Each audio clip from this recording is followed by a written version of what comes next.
parte que fala acerca da abordagem dicotômica, que divide o homem em parte material e parte imaterial apenas, não se importando com a distinção entre alma e espírito, mas apenas com a distinção geral entre parte material e parte imaterial. Dicotomia, então, pressupõe a divisão em dois, né? Embora o homem seja parte integrante da natureza, e vimos isso de uma forma muito clara quando analisamos a questão dele ter sido tirado do pó da terra, né? E a forma como ele foi criado por Deus,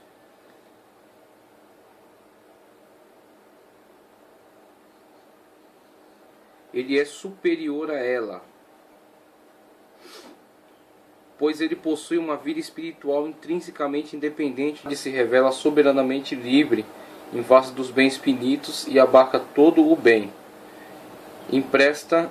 Abarca todo o bem, incluindo o bem supremo, Deus, pelo que a vida espiritual representa o grau mais elevado da vida, pois que transcendendo todos os limites se move ao infinito. Então, nessa abordagem, no primeiro momento, ele está mostrando primeiramente que o homem faz parte da natureza. O homem é um ser integrante da natureza. A natureza está dentro dele e ele também está contido no ecossistema. Então ele é parte integrante e importante dentro dessa cadeia. Agora, além do homem ser integrante da natureza, juntamente com todos os outros seres, dentre os seres ser também um ser pertencente a este mundo, o ser humano contém dentro de si algo que é de nível elevado, de nível superior, e que faz então com que ele seja também responsável por toda a ordem do sistema, que ele, por ser um ser inteligente, um ser com autoconsciência, com todas as aptidões, com todas as capacidades que viemos analisando até este ponto aqui, por ser um ser dotado com este dom especial, é também um ser responsável. Então, com mais poder vem mais responsabilidade, como já disseram, né? Então, quando o homem, dotado dessa capacidade, dotado desse poder, dotado deste dom especial, desse dom específico chamado inteligência, ele se posiciona da forma como é esperado da parte de Deus, daquele que o criou desta forma, aquele que concedeu a ele este privilégio, então temos o bom funcionamento de todas as coisas, temos um ser que zela pelo bom funcionamento, zela pela preservação de todas as coisas, pelo equilíbrio, um ser que se conscientiza do seu valor, da sua importância e que zela por todo o equilíbrio. Agora, quando não temos neste homem esta percepção acerca da importância, do significado que tem a sua atuação dentro de todo o sistema, temos um homem que desvaloriza o dom que lhe é dado, não que isso lhe seja tirado. Permanece nele a inteligência, esse dom superior, esta concessão divina, esse ser espiritual que está presente dentro do material. E aqui dentro da abordagem dicotômica, este homem matéria, tirado da terra, do pó da terra, feito, né, dos materiais que estão distribuídos por toda a natureza, como é colocado ali, né, esse quadro que inclusive já estudamos mais atrás, em que o homem é apresentado como constituído por todos os elementos, por diversos dos elementos que estão dentro da natureza, né, e que integram outros seres que estão presentes aí no corpo dele, fazendo dele participante, né, fazendo dele um dentre os seres que são integrantes, né, desse sistema, dessa natureza.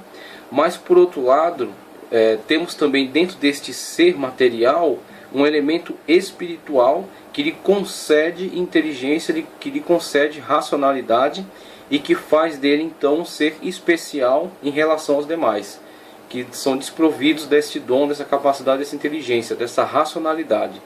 Então temos aí a abordagem dicotômica com o ser material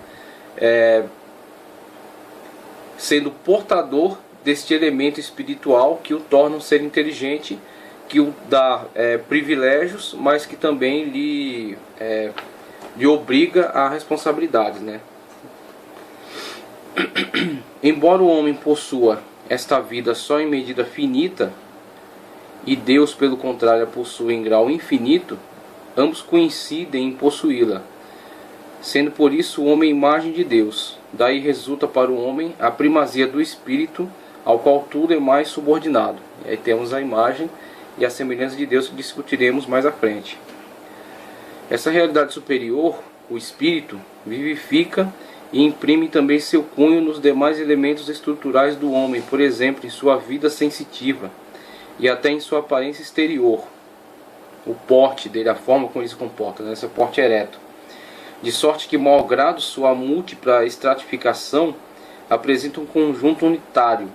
Esta harmonia global é particularmente garantida pelo fato de a alma espiritual e única ser igualmente o principal dos outros graus de vida e formar juntamente com o corpo um só existente. Aí o que discutimos mais atrás também é acerca da diferença de carne e corpo, sendo carne expressado na língua grega como sarx, e a parte material deste ser, a carne viva. E temos o corpo sendo expressado na língua grega como soma, e esse soma sendo a totalidade do ser, composto inclusive por carne. Então temos a carne e temos o elemento espiritual, né? A alma, e vamos abordar na tricotomia, alma e espírito, né? Sendo na dicotomia alma e espírito é a mesma coisa, simplesmente um elemento espiritual, não podendo ser distinguido de uma forma específica, mas na abordagem tricotômica especificando cada um destes componentes, né? Sendo então corpo, alma e espírito. E este corpo, alma e espírito unificados constituem esse ser, que é expressado na língua grega como soma. Então temos o soma, é maior, aborda mais seres, né? Aborda mais a totalidade do ser do que sarx. Sarx se refere simplesmente a uma determinada característica, né? A carne humana, e muitas das vezes colocado de uma forma negativa, como os impulsos, as concupiscências carnais, os desejos incontrolados da carne. A natureza espiritual do homem dota-o da dignidade e da intangibilidade peculiar e exclusiva da pessoa. Seu caráter único e singular transparece sobretudo na imortalidade pessoal, mercê da qual o homem, superando tudo quanto é terrestre, aspira o seu fim pessoal supraterreno, que é a posse de Deus. Daí o nunca ser lícito utilizar o homem como simples meio, bem como a obrigação de manter sempre intactos seus direitos fundamentais e inalienáveis: liberdade exterior, inviolabilidade, liberdade de consciência, livre exercício de religião, propriedade privada. O autêntico valor do homem é determinado por sua comprovada pureza ética, não por sua operação visível. Todavia, essa lhe é recomendada como de atuação moral. Além disso, sua natureza espiritual manifesta-se também na plasmação criadora da cultura histórica. E aí vemos, neste parágrafo que foi lido anteriormente, aquilo que fala acerca da importância individual do homem,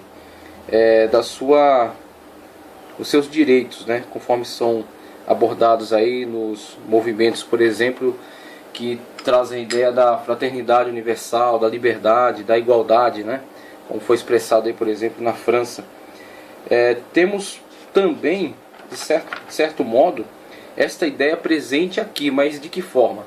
Encarando o homem como uma criação especial, não podendo ser ele simplesmente um objeto pelo qual se manipule, use-se, pelo qual se aproveite como um objeto, tratando o homem como uma coisa. O homem, um ser humano, homem e mulher. O ser humano não pode ser tratado como uma coisa simplesmente com o objetivo de alcançar qualquer tipo de propósito. Então, é aquela frase que na verdade nem é autêntica, né? Alguns atribuem a Maquiavel, mas que de fato não é encontrado nas obras dele, mas na verdade é algo que alguém expressou acerca dele. Os fins justificam os meios. Este tipo de pensamento, ele é completamente arbitrário quando motivador de uma ação que utilize o ser humano como um meio para se alcançar um fim. Então, utilizar o ser humano como objeto, né, como uma coisa, a fim de se alcançar como objetivo final. Isso é o que foi praticado largamente na escravidão. Na escravidão, os seres humanos foram utilizados como coisas, como objetos, por meio dos quais se obtinha o resultado final dos soberanos, né, dos detentores do poder da época, que utilizavam o ser humano simplesmente para suas construções, para o seu bem-estar, para o seu prazer, para os seus jogos no Coliseu de Roma. E esse, com certeza, é uma atitude completamente desaprovada por Deus, completamente combatida, condenada por Deus. Em momento algum a Bíblia deu respaldo para esse tipo de ação. Por quê? Porque este ser humano, mesmo o mais simplório, mesmo o mais desprovido de capacidades cognitivas complexas, é um ser único, é um ser provido de espírito, é um ser provido de inteligência. Muitas das vezes essa inteligência foi prejudicada, o seu uso, né, o seu desenvolvimento foi prejudicado por causa de uma anomalia, de um defeito de formação, mas mesmo assim ele é importante, porque é um ser que tem esta origem, essa criação, tanto um ser material quanto detentor de uma alma, de um elemento espiritual, que no caso aqui alma e espírito, detentor de um elemento espiritual, que fazem dele único, que fazem dele um ser, como diz aqui, bem como a obrigação de manter sempre intactos seus direitos fundamentais, inalienáveis, liberdade exterior, inviolabilidade, liberdade de consciência, livre exercício de religião e propriedade privada. Então temos aí a importância que o homem adquire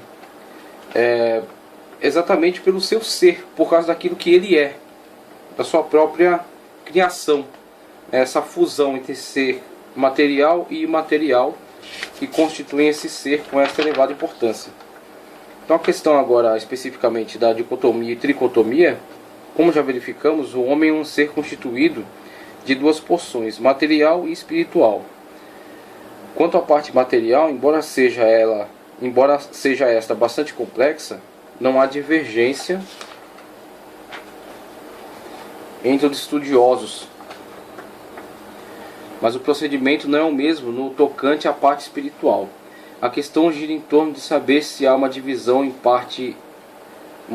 na parte imaterial do ser humano, alma e espírito. Há quem pense que a alma é um espírito designado para uma vida física, mas outros afirmam que a alma e o espírito são distintos entre si, que assim como Deus é trino, semelhantemente o homem também é trino. Em torno desse tema, os estudiosos da Bíblia têm se dividido, mas esse não é um problema em que uma das partes pode incorrer em heresia, porque não se trata de doutrina fundamental. E já temos analisado em alguns pontos da teologia que existem discussões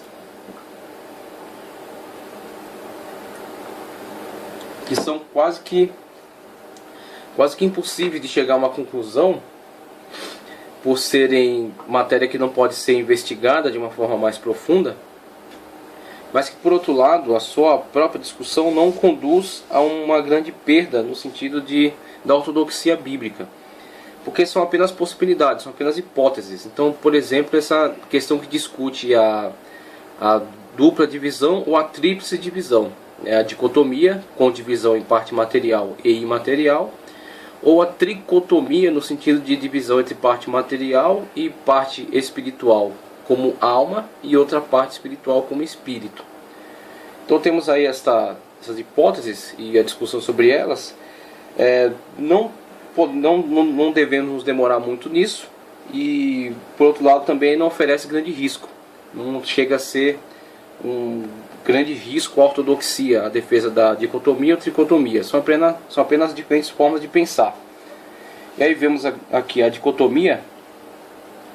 O termo dicotomia significa uma divisão em duas partes, vem do grego dika, em dois, e temnen, cortar. Dicotomia é o nome da tese que afirma ter o homem em duas porções: corpo, a parte material, cujas propriedades já observamos, e a imaterial, ou seja, a alma e o espírito. Esta parte espiritual tem as seguintes propriedades: pensamento, volição, que é vontade, afeição e consciência. No homem não há outras substâncias, todas são alma e espírito. Essa teoria considera a parte material de duas maneiras, tendo dois nomes: alma, vida individual, e cônscia, que possui o ânima, o corpo; espírito, agente moral e racional, que pode ser influenciado por Deus. O dicotomista emprega o termo alma falando da relação da vida do homem para com as coisas terrenas. Para tanto, o homem foi comparado com uma casa de dois andares, tendo no segundo duas janelas. Uma dá para contemplar o mundo, a alma, e outra dá para contemplar o céu, o espírito. O dicotomista se baseia na criação, quando o corpo tornou-se possuído e vitalizado com a inspiração do sopro, corpo e alma, e nada mais, no testemunho da consciência, que segundo eles é favorável ao dicotomista, e no uso intercambiável dos termos alma e espírito no Antigo Testamento. Gênesis 41:8, Salmos, Jó, Mateus, Atos, temos aqui Mateus 20:28, Atos 7:59, Lucas 8:55, e na morte, descrita como entrega do espírito ou alma a Deus, Salmo 31:5, Lucas 23:46, Atos 7:59, Apocalipse 6:9. O perigo que pode haver na consideração do espírito como uma só substância, em conjunto com a alma, sem qualquer distinção em seu significado, é que assim fica aberta a porta para que aceitem mais facilmente as teorias da evolução, pois se pode acreditar que os exercícios do espírito, como percepção de Deus, adoração, oração, são apenas produto da vida animal do homem, um pouco mais evoluída que a vida existente nos irracionais, também convém respeitar o fato de que a Bíblia emprega ambos os vocábulos e muitas vezes pode notar-se certa distinção em usá-los. Então vemos aqui, primeiramente, um dos grandes argumentos do dicotomista é que a Bíblia não é muito específica em algumas passagens que tratam acerca da constituição do homem. Então, por exemplo, na criação, foi suficiente a fala do autor em dizer que a partir daquele momento o homem é uma alma vivente. Então o homem foi criado do pó da terra, foi soprado nas suas narinas e foi feito alma vivente. Então, pelo autor bíblico estar satisfeito em falar acerca da totalidade do ser humano com esses termos, o dicotomista encara isso como uma palavra definitiva, uma definição de toda a constituição humana, não encontrando lugar para uma outra divisão, não encontrando lugar para uma divisão mais específica na parte espiritual, entre alma e espírito, havendo a divisão espírito de forma específica, diferentemente da alma. E outra defesa que eles fazem é o uso intercambiável, porque quando os tricotomistas alegam que a Bíblia de fato se dirige muitas das vezes a uma parte determinada espírito, em que eles chamam espírito em diferenciação à alma, né? Há uma abordagem que usa alma e outra abordagem que usa espírito. Então por isso entendem haver sim uma divisão. Eles dizem, este uso é intercambiável. Em algum momento ela usa espírito, em outro momento ela usa alma. E assim vai intercambiando as abordagens. Com essa intercambiação, eles dizem que na verdade os dois são constituintes de um ser imaterial. E esse ser imaterial pode ser chamado por alma ou por espírito, que não há problema em chamá-lo de alma ou de espírito, porque os dois constituem o mesmo ser, o ser imaterial. O ser material, carne, o ser imaterial, alma ou espírito. Então eles usam essa alegação também. Agora um alerta que o teólogo deixou aqui para nós é que não existe um grande problema doutrinário nesta abordagem, na dicotomia. Mas existe talvez uma certa flexibilização para um argumento evolucionista. E por que ele coloca dessa forma? Porque uma vez que você associa o espírito à alma de tal forma que não haja divisão, você está dizendo então que esta alma, que muitas das vezes no contexto bíblico é usada para sentimentos puramente humanos, que inclusive, olhando para a parte material do ser humano, constituída por esses elementos que estão presentes na natureza, que estão presentes na terra, se você pegar todos esses elementos e organizá-los, fundi-los, você não terá uma vida, você terá simplesmente um boneco de barro, como aconteceu em Gênesis. Esses elementos que estão aí, carbono, cloro, cromo, cobalto, ferro, manganês, todos esses elementos que constituem o corpo humano, né, nos seus percentuais, Se eles são recolhidos na natureza, nesses mesmos percentuais, e são unificados, você não terá uma vida. Você terá simplesmente um boneco de barro. Você só terá vida quando for soprado nele o espírito, quando for soprado nele a alma, quando for soprado nele o elemento imaterial. Então o que acontece? A partir desse momento que é soprado nele o elemento imaterial, ele é um ser vivo. E este elemento imaterial dará a ele então os sentimentos que lhe são próprios da sua vivência. Os sentimentos de medo, sentimentos de alegria, de prazer, de tranquilidade, de satisfação, de gratidão, sentimentos que estão ligados à sua psique, que estão ligados suas partes sensitivas do corpo. Tudo isso terá funcionamento viabilizado pela alma. Ele será feito alma vivente, como os outros seres também têm. Os insetos, os caninos, os felinos, as aves têm também essas sensações próprias do corpo humano. Então, quando pegamos as sensações que são próprias do corpo humano e fazemos dela a sede de tudo, tendo o espírito inclusive vinculado a ela, misturado a ela de tal forma que não houvesse divisão, temos como que o espírito sendo na verdade mais uma das manifestações naturais do homem. O espírito sendo então, dentre as manifestações naturais do homem, as questões sensitivas, as questões da psique, as questões da inteligência humana, dentre as funções, uma delas chamada espírito. O espírito não sendo mais nada do que apenas uma das funções naturalmente humanas, dadas ao homem e naturalmente humanas. Com esta, vamos colocar desta forma, somente para entendimento, com essa diminuição da importância do espírito, de uma comunicação divina, uma comunicação transcendental, para simplesmente uma manifestação sensitiva humana, teríamos então uma diminuição da característica do espírito e vamos dizer assim, uma naturalização do espírito com relação às coisas do homem, sendo apenas mais uma das suas faculdades, e teríamos então a questão espiritual sendo colocada na proposta evolucionista como um mero desenvolvimento evolutivo de um ser que se tornou mais complexo que os demais. Não teríamos mais, a partir desta brecha, o espírito com uma comunicação transcendental, uma comunicação com um ser superior, mas simplesmente com mais uma das faculdades humanas. E aí poderiam chegar a este argumento, poderíamos lhe fornecer, né, esta brecha. O espírito é simplesmente mais uma das características evolutivas. Um ser que evoluiu de tal forma, se tornou tão complexo em diferenciação aos demais seres brutos da natureza, que ele desenvolveu as questões espirituais. E aí o espírito não seria mais uma comunicação divina, mas simplesmente um desenvolvimento humano, um desenvolvimento animal. Então é esse o alerta que ele deixa. Esse é o alerta que ele deixa com relação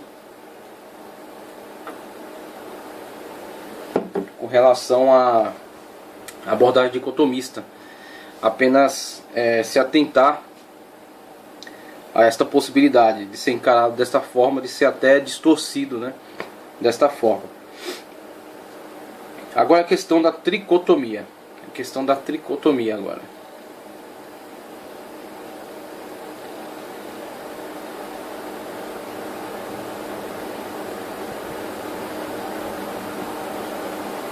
O termo tricotomia significa uma divisão em três partes. Vem do grego triká, três partes, e terminem, cortar.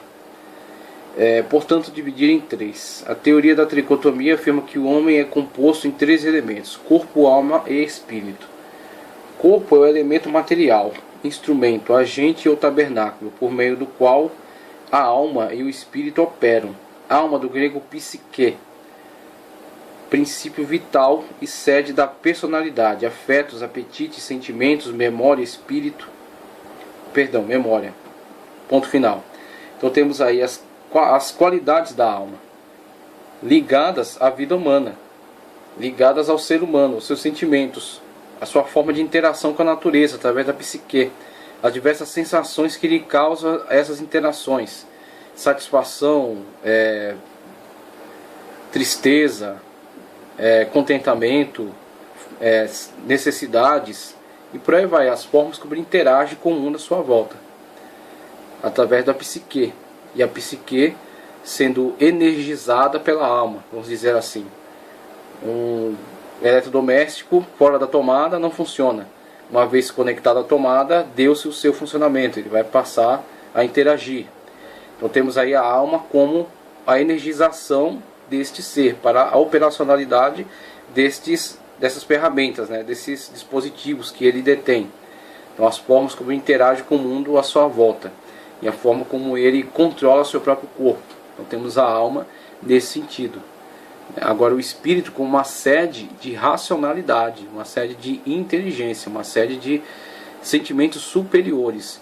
Inclusive o espírito sendo o elemento distintivo do ser humano em relação aos outros seres, porque os outros seres também são almas, também tem alma vivente. E o que foi que causou no homem essa distinção dele em relação aos demais seres? Veja até um outro risco da dicotomia. Por misturar alma e espírito e não os distingui-los, dizer que não há distinção, que na verdade são nomes intercambiáveis para um mesmo elemento, elemento imaterial, e só isso, acaba colocando o espírito como apenas mais uma das faculdades da alma. Sendo a alma, sim, esta é a melhor definição para esse ser imaterial, para essa parte material do ser humano.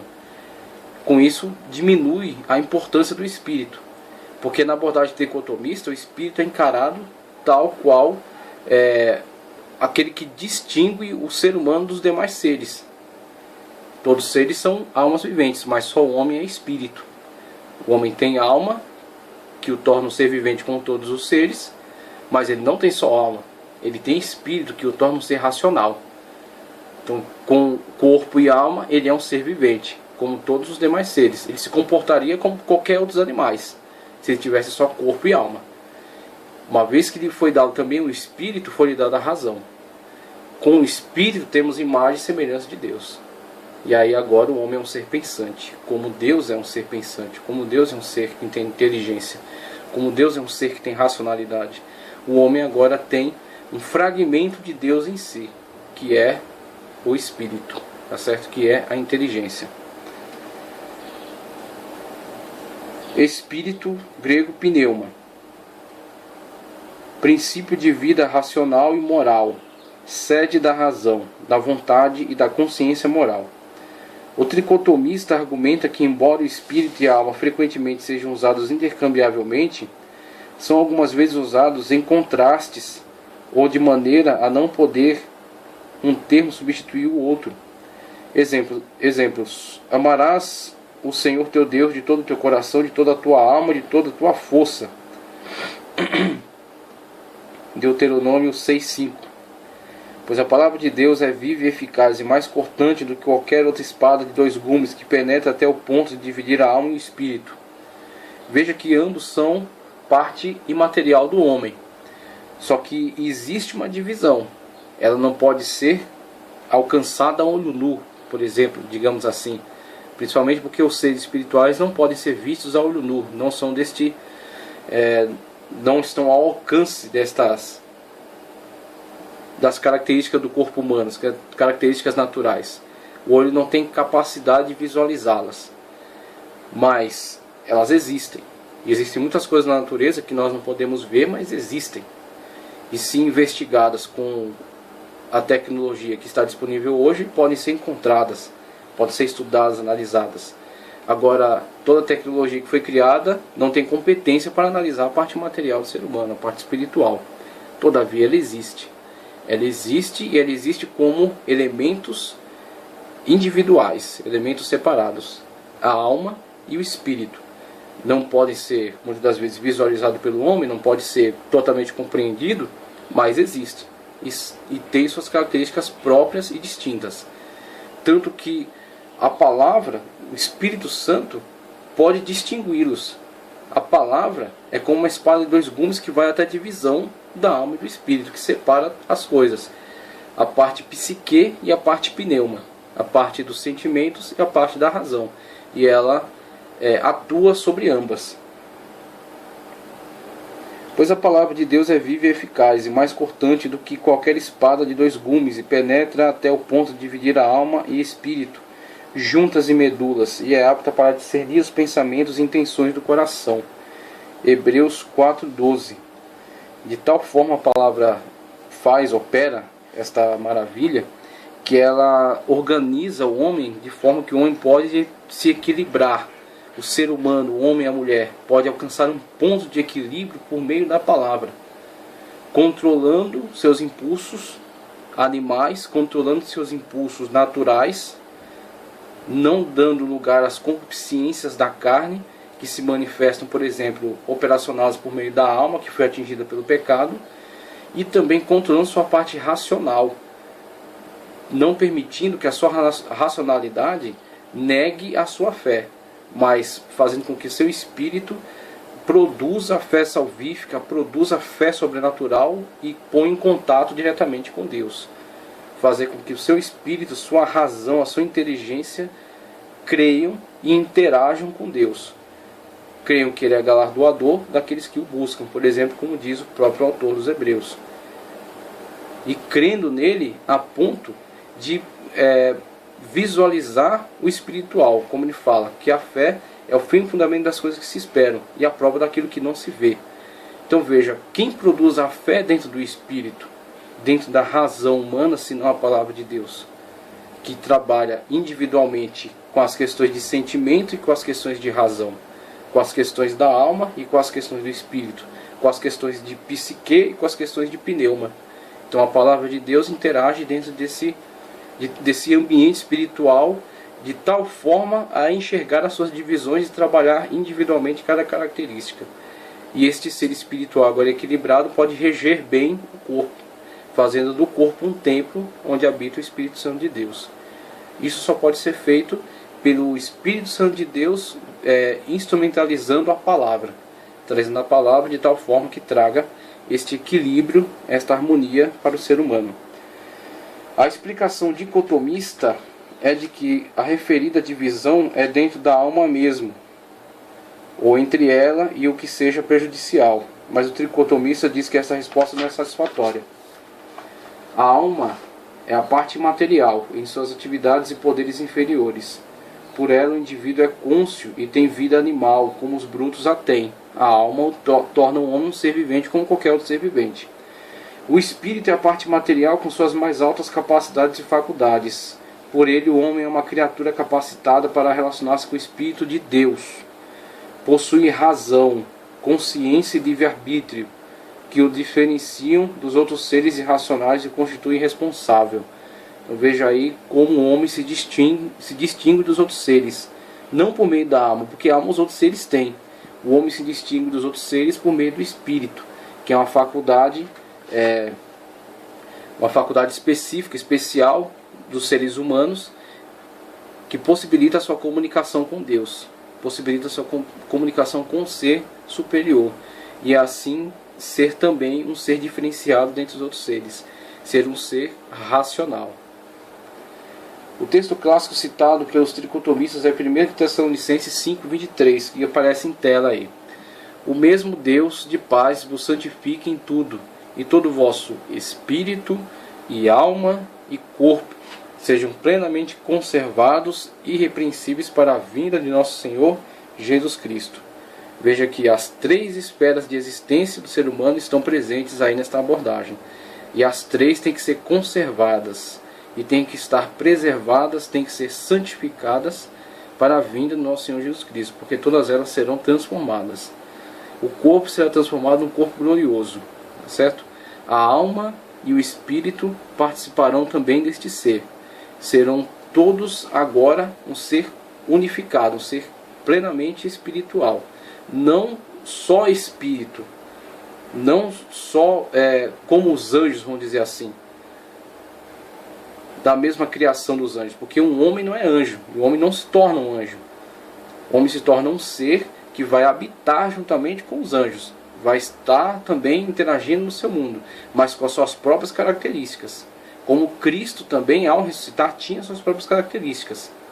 Não era mais um corpo limitado, como é atualmente o ser humano e como ele também foi.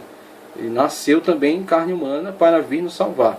Mas após ressuscitar, ele se tornou um corpo glorioso, que poderia ser inclusive tocado que poderia ocupar um espaço, mas não necessariamente estava limitado ao tempo e ao espaço, tanto que podia se deslocar com total facilidade e rapidez. Poderia entrar em algum lugar sem necessidade de que lhe abrissem uma porta. Não havia obstáculos para ele. E é indestrutível. Então, esse corpo glorioso, ele não pode ser explicado, só pode ser demonstrado quando nós olhamos para as narrativas acerca de Cristo após a sua ressurreição. Aquele é o corpo glorioso. Então, aquele é o nosso futuro. Ele é a primícia dos que dormem. Ou seja, ele é o primeiro daqueles que estão dentro desta graça, dentro dessa salvação. Nós participaremos também daquilo que ele já é. Então veja, este é o futuro, esta é a promessa para o ser humano. E para alcançar essa promessa, essas três esferas têm que ser preservadas. Não pode ser ignorado que existe dentro do ser humano alma e espírito, sentimentos e razão. O corpo tem que ser preservado porque é templo do Espírito Santo. A alma tem que ser preservada porque é a sede dos sentimentos humanos. E nossos sentimentos, nossa parte sentimental tem que estar também subordinada à palavra de Deus. E o espírito, a nossa razão, a nossa inteligência, a nossa racionalidade. Porque mesmo que temos um corpo preservado, temos uma alma também controlada, equilibrada, nossos sentimentos sejam equilibrados, mas e a nossa razão? Nós cremos em Deus de fato? Nós de fato temos contato com o Espírito de Deus? Nós temos fé salvífica? Tem muitas pessoas que têm um corpo preservado e uma alma também equilibrada. Não são pessoas extravagantes, são pessoas equilibradas, controladas. Todavia não creem em Deus. Não tem fé salvífica, não tem fé sobrenatural. E o que acontece numa situação dessa? Tudo se perde. Então por isso que as três esferas estão apresentadas aqui pelo autor. As três têm que ser preservadas e têm que estar prontas para a vinda do Senhor.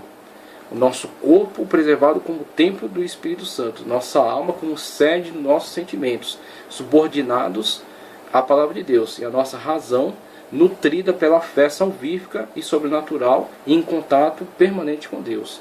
Com isso nós temos um corpo, uma totalidade que está servindo a Deus em alma e espírito. E aí este ser é que será transformado. 1 Coríntios 15, 44 e 46, Paulo declara: semeia-se corpo natural, ressuscitará corpo espiritual. Se há corpo natural, há também corpo espiritual. Assim também está escrito: o primeiro homem, Adão, foi feito alma vivente, o último, Adão, em espírito vivificante.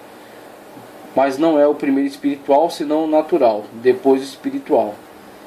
Aqui são usados adjetivos psíquicos e pneumáticos, com sentidos diferentes.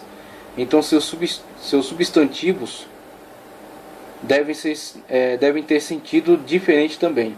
Ainda argumenta o tricotomista que o termo espírito é usado em referência aos homens, aos anjos e a Deus, mas não em referência aos animais. Em Eclesiastes 3, 19 e 21 diz o seguinte: porque o que acontece aos filhos do homem, isso mesmo também acontece aos animais. A mesma coisa lhes acontece, como morre um, assim morre o outro. Todos têm o mesmo fôlego, e nenhuma vantagem têm os homens sobre os animais. Tudo é vaidade. Aqui se aplica o termo aos animais, mas claramente no sentido de fôlego. E quando o autor interpreta o homem do ponto de vista do homem, logo depois do capítulo 12, vemos a interpretação do ponto de vista de Deus. Concluindo, a tricotomia afirma que existe certa diferença entre alma e espírito, de maneira que o homem é composto de três porções: corpo, alma e espírito. Pelo corpo temos consciência deste mundo, pela alma temos consciência de nós mesmos, nossa psique, e pelo espírito temos consciência de Deus. Então temos aí a conclusão a que chega nessa abordagem tricotomista, e o cuidado que devemos ter no sentido de preservar todas essas características para a vinda do Senhor. Então por isso que temos que valorizar esta abordagem, e no caso aqui dou aqui a minha palavra de preferência, essa abordagem tricotomista. Essa abordagem tricotomista. Partimos então para essa designação aqui: imagem e semelhança de Deus. Imagem e semelhança de Deus. O trecho de Gênesis 1, 26 e 5, 1, onde diz que o homem foi criado à imagem e semelhança de Deus, tem sido discutido desde a antiguidade. O objeto de maior debate desse tema gira em torno do conteúdo da imagem.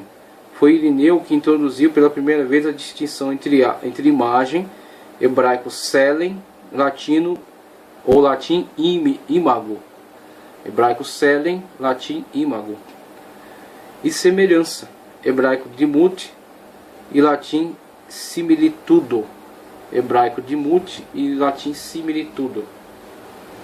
Irineu identificou a primeira como uma racionalidade e livre-arbítrio inerente ao homem.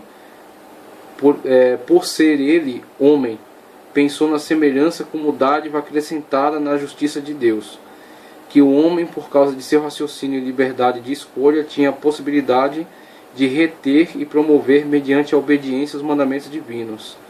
Mas o homem perderia esta capacidade probatória devido ao seu ato de desobediência, tanto para ele mesmo como para os seus descendentes. Esta tese de Irineu foi geralmente defendida pelos escolásticos e Tomás Aquino, deu-lhe uma aplicação dogmática. Segundo o conceito de Tomás Aquino, porém, Adão necessitava da ajuda divina para continuar no caminho da santidade. Mas esta ajuda, por sua vez, dependia do esforço e da resolução de Adão no sentido de obedecer à lei de Deus. Desde o início, portanto, no esquema de Tomás Aquino, a graça foi colocada em dependência do mérito humano. Veja o sinergismo do tipo católico aqui, onde a interação entre o Salvador e aquele que está sendo salvo são quase que num nível idêntico, quase que num nível igual. Tanto Deus coopera para a salvação do homem, como o homem coopera para ser salvo por Deus. E aí temos um sinergismo, na verdade, antibíblico, muito favorecido aí pela teologia católica, mas antibíblico. O homem não tem, é como se o homem se salvasse também, pelo menos 50%. E, na verdade, tanto a teologia calvinista quanto, posteriormente, a teologia arminiana, elas contraditam esta abordagem a partir do entendimento dos textos bíblicos. O homem não se salva. No caso de Calvino, ele colocou nos termos de que o homem é salvo totalmente por Deus. É uma ação da soberania de Deus definida já na eternidade. Aqueles que são salvos e aqueles que não são. E no caso de Armínio, ele entende que o livre-arbítrio é sim uma realidade, por estar abordado na questão bíblica. Jesus muitas das vezes falou que o homem tem que crer, então logo aí pressupõe uma atitude de aceitação negativa. Uma vez que você tem que crer, você pode não crer também. Então tem essa possibilidade de crer ou não crer. Aquele que não crê já está condenado, inclusive Jesus disse. Então logo existe sim a possibilidade de não crer. E isso esconde aí dentro dessa afirmação o livre-arbítrio. Livre-arbítrio é um termo técnico. Então temos aí a questão do livre-arbítrio, poder de escolha, crer ou não crer. E temos aí que essa questão de o poder de escolha em si não é o principal. Porque o homem não se salva, mas sim a graça de Deus que já está presente no homem, e que proporciona ao homem um entendimento de que necessita de salvação. Então o homem está convencido de que precisa de salvação. O Espírito de Deus convence o homem do pecado, da justiça e do juízo. A partir desse convencimento, o homem tem que aceitar ser salvo. E aí o homem aceita a salvação em Cristo Jesus. Cristo Jesus quer te salvar. Aceita ser salvo? Sim, quero ser salvo por Cristo Jesus. Ele não se salva, ele aceita a salvação. Ele está se afogando, alguém joga uma boia. Quer agarrar-se a boia e ser salvo? Não, quero me afogar, então afogue-se. Agora, se a pessoa aceita ser salvo, então ela é salva por Cristo Jesus, ela não é salva por si mesma. Então, nessa abordagem aqui, o homem tem 50% da salvação. Esta tese de Irineu foi geralmente defendida, isso que eu já li. Os reformadores negaram essa distinção entre a imagem e a semelhança. Distinção esta que se nutria a salvação pelas obras do medievalismo. E aí isso aqui dominou toda a era medieval. As pessoas queriam ser salvas porque compravam indulgências, as pessoas queriam ser salvas porque iam à igreja, as pessoas queriam ser salvas porque se batizaram, queriam ser salvas porque foram das cruzadas, porque se tornaram templários, e por aí vai. As pessoas queriam méritos. Ou elas conseguiam algum mérito delas mesmas, que elas entendiam que estavam conseguindo, ou elas compravam os méritos dos santos. E aí a igreja fez um grande comércio. Inclusive está lá a Basílica de São Pedro e São Paulo, construída em cima dessa ideia, através de méritos. Eles vendiam o crédito de mérito dos santos. Então é um banco de créditos. Terrível, As distorções bíblicas podem levar a absurdos. Alguns teólogos modernos reavivaram a distinção feita por Irineu. Agora, Irineu, também é necessário deixar claro isso, Irineu não tem nada a ver com esta distorção feita a posteriori pela Igreja Católica. Irineu foi um dos grandes apologistas da Igreja, e época bastante recuada aí na história, antes de Agostinho, inclusive, acho que ano 200, perto do ano 300 da era cristã. E Irineu, ele estava olhando para outra questão quando ele estava defendendo esse ponto de vista aqui. Então, que ele tenha acertado completamente, não, ele errou em algumas coisas ele foi falho. Agora, muitas das vezes, a falha dele foi motivada por uma outra questão que nem está sendo discutida aqui, uma questão externa, um embate com o herege. Então, muitas das vezes, nesse embate, ele acaba exagerando algum argumento e com isso levando à distorção. Mas não está diretamente relacionado a isso aqui. Agora, depois foi utilizado. Alguém se utilizou desse argumento de Irineu para propor uma divisão entre alma e espírito, uma divisão entre imagem e semelhança, e a partir dessa divisão de imagem e semelhança, falar da destruição de uma característica de imagem de Deus, e a partir dessa destruição, falar acerca da cooperação do homem com Deus para a salvação. Então, coloca aí essa questão do sinergismo, aproveitando-se das ideias de Irineu. Agora, essa distinção, na verdade, ela não está clara. É por isso que os reformadores atentaram contra ela. Então aí você vai ter que corrigir algumas coisas daqueles primeiros pais da igreja, né? Mas não necessariamente jogar a obra deles no lixo. Simplesmente corrigir algumas distorções. Todo teólogo é passível de erros e comete distorções. Para começar, ele tem seu ponto de vista. Seu ponto de vista vai reger a sua análise. Quando ele rege a sua análise, sua conclusão está comprometida com esse ponto de vista adotado. Então, logo, é parcial. Todos são parciais. Não existe neutralidade, imparcialidade, é balela. Cada um tem um ponto de vista a defender. Talvez ele não confesse, mas rege a sua decisão. E regeu a sua análise e regerá a sua conclusão. Então, o que acontece pelo menos, você vê, essa parcialidade necessariamente atrapalhará ele de olhar de um outro ponto de vista, de uma outra característica passa batido por ele. Por isso todo teólogo é passivo de correção. Agora, temos que a palavra de Deus ela é suficiente para corrigir todas as distorções. Por isso que sempre a prioridade é da palavra de Deus. Por mais que uma teologia, um postulado teológico seja extraordinário, seja brilhante, mas ele tem que ser sempre submetido a uma comparação com a palavra de Deus. Se ele a distorce em algum ponto, neste ponto ele é condenável. Não necessariamente toda a sua obra, mas somente naquilo que distorceu algum ponto da palavra de Deus. Então assim é Irineu. Irineu, a sua obra não é perdida. Sua obra foi importante, continua sendo em muitos aspectos, mas algumas coisas precisam ser corrigidas. Irineu, Agostinho, Orígenes, e por aí vai. Calvino, Armínio, Lutero, todos. Aqueles que não admitem uma conotação diferente para os termos têm procurado identificar o conteúdo da imagem ou como forma corpórea ou espírito puro. Alguns pensadores falam da imagem como o domínio do homem sobre a natureza. Outros pensavam nela em termos de masculino e feminino. Embora ressaltassem que somente em relação a Cristo há uma compreensão verdadeira do homem.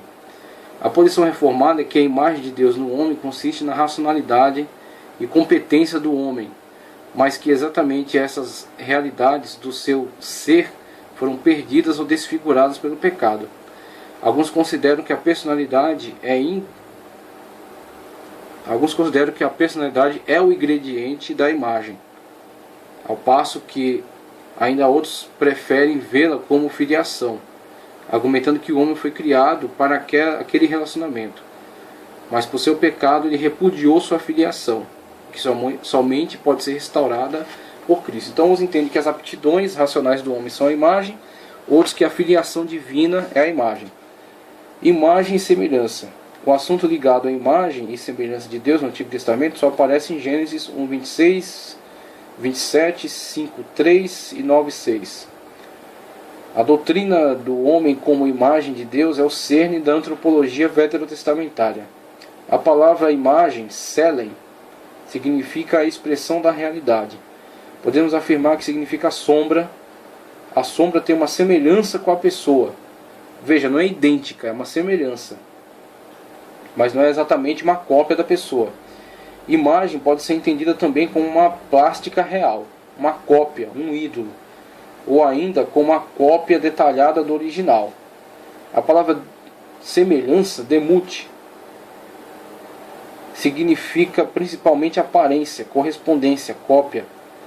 Parece que há um significado especial no uso das preposições, a nossa imagem conforme a nossa semelhança. No entanto, em 5:3 aparecem os dois termos invertidos. E em 9:6 aparece somente a palavra imagem. E em 1:27 também. Então podemos concluir desses textos que a palavra fundamental para a apresentação da ideia da semelhança de Deus é a imagem de Deus. Conforme ideias apresentadas por certos teólogos, a palavra imagem pode ser compreendida em três sentidos: imagem física, imagem no domínio do mundo e imagem racional, moral e espiritual. Veja, imagem física. Aqueles que defendem a teoria de que a imagem de Deus no homem é imagem física, além de interpretar literalmente o texto bíblico, citam Filipenses 2:7, onde se deduz que o homem foi criado na forma em que Deus haveria de enviar futuramente seu Filho ao mundo. Então, se fundamentam em quê? Na presciência de Deus de como enviaria Jesus ao mundo futuramente para salvar o mundo caído no pecado, característica única da presciência divina, né? Nenhum outro ser no universo tem esta característica, e que o homem foi feito conforme aquela imagem que viria a ser. Quem viria a ser? Cristo. Cristo viria a ser enviado conforme aquela imagem, e o homem no ato da criação foi feito conforme aquele modelo, aquele padrão que viria a ser realizado futuramente. É uma hipótese, né? Só que acaba sendo muito artificial. Imagem do homem no mundo, imagem no domínio do mundo, imagem no domínio do mundo. A Bíblia nos prova que Deus tem total domínio sobre o mundo que Ele criou, mas disse ao homem que dominasse a terra e sujeitasse, conforme Gênesis 1:28. Entende-se que o homem possui esta qualidade divina no domínio da criação, e essa qualidade é entendida como sendo a referida imagem de Deus no homem. É uma das características, mas não é a totalidade. Então, é importante essa característica do domínio do mundo? Sim, é importante. É uma das prerrogativas do homem, só que não é o todo. Inclusive, o homem tem essa característica aqui bem danificada, né? Mesmo que o homem hoje consiga, através da ciência, dominar muitas áreas do mundo, mas ele perdeu extraordinariamente essa capacidade com a queda. O que mostra também uma certa validação para esse aspecto. Esse aspecto não está errado, mas ele é insuficiente. Então vemos aqui o terceiro como o mais favorável, a imagem racional, moral e espiritual. O homem possui poder de conhecer e de adquirir conhecimento. Ele é dotado de capacidade para interpretar o bem e o mal, criar leis, estabelecer regras, respeitar, produzir influências, sentir, querer, articular projetos, conhecer a Deus, sua vontade e ter comunhão com Ele. Conforme vemos, o homem é parecido com Deus nessas qualidades apresentadas. E isto é o suficiente para determinados teólogos interpretar que a imagem de Deus no homem seja essas qualidades divinas. Entende-se que o Criador, Deus, fez o homem a fim de que ele fosse o seu legal representante entre as criaturas. O homem recebeu de Deus todos os privilégios que o glorificou extraordinariamente, conforme é entendido no Salmos 8:5, onde diz: contudo pouco menor do que Deus o fizeste, e de glória e honra o coroaste, como representante de Deus entre as criaturas, a coroa da criação. Então temos aí, dentre as capacidades da imagem como racional, moral e espiritual, temos a questão do domínio, inclusa como uma das características. Mas o homem, além de dominar a criação, quando criado, né?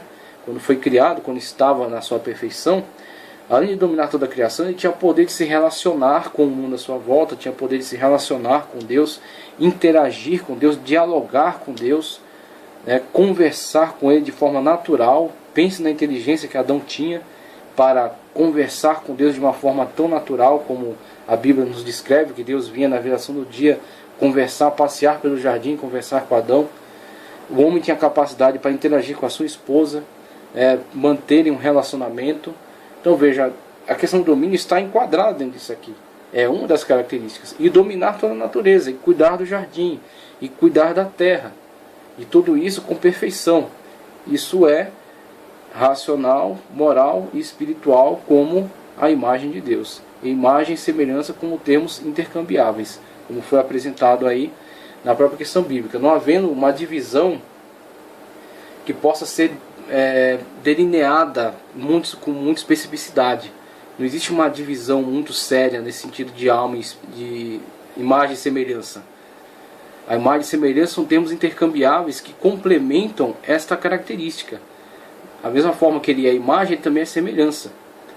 A imagem do hebraico, né, o selen, o latim imago, a semelhança do hebraico demut e do latim similitudo. E todavia, com esses sinônimos, com as suas definições diferenciadas, são complementares. Eles definem este ser, as características que o fazem assim ser imagem e semelhança de Deus, a semelhança, ou seja, aquilo que podemos ver no homem e lembrar-se do seu Criador, a imagem, aquilo que podemos olhar no homem e perceber que ele tem uma criação diferenciada, que ele tem uma origem diferenciada, que ele traz em si características que remetem ao seu Criador. Com isso teremos a imagem e semelhança colocada mais como sombra, né? Imagem colocada mais como uma cópia, né? Como algum que foi feito a partir daquele molde. Não é a cópia exata, mas é algo que remete àquela ideia, que faz menção àquela ideia. Então, quando o homem perde essas características e passa a ser deformado pelo pecado, ele perde tanto imagem como semelhança. E perde em ambos. Ele passa a ser uma deformidade.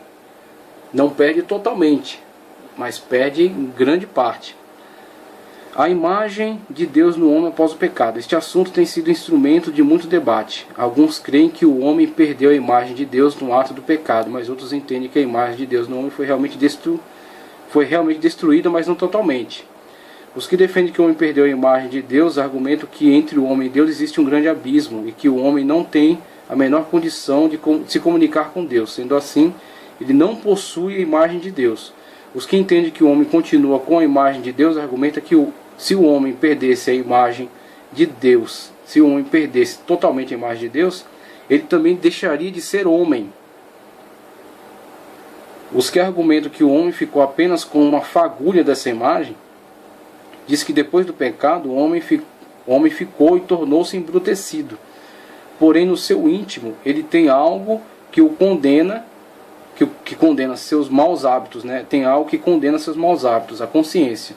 Isto é, o que chamamos de consciência, conforme Gênesis 5, 1 e 3, 9 e 6, Efésios 4 e 12, Colossenses 1, 3 e 10.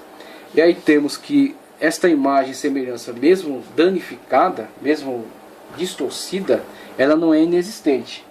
Porque se assim fosse, se fosse totalmente destruída, o homem não teria sequer consciência, não teria sequer referencial para sentir a necessidade de se tornar alguém melhor, de se estabelecer um relacionamento com Deus.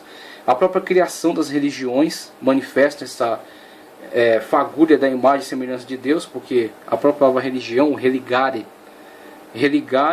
é restabelecer uma ponte com o ser com o qual ele entende que foi quebrado, com o qual ele entende que foi separado. Então, se ele quer se restabelecer nesse relacionamento, é porque ele entende que há um relacionamento. Ele entende que há essa necessidade. E esse entendimento de que há essa necessidade de conserto nesse relacionamento com Deus, de melhor acerca de si mesmo, essa autoconsciência é a imagem e semelhança de Deus. A totalidade da imagem e semelhança de Deus seria a perfeição, o relacionamento perfeito. Isso será restabelecido por Cristo. Cristo restabelece a perfeição da imagem e semelhança de Deus. E isso que fala acerca do homem no seu próprio íntimo, a sua autoconsciência, é aquilo que lhe restou da imagem e semelhança de Deus após o pecado. Mas uma coisa podemos afirmar: o homem tem em si a imagem e semelhança de Deus, na sua consciência, na sua inteligência e racionalidade.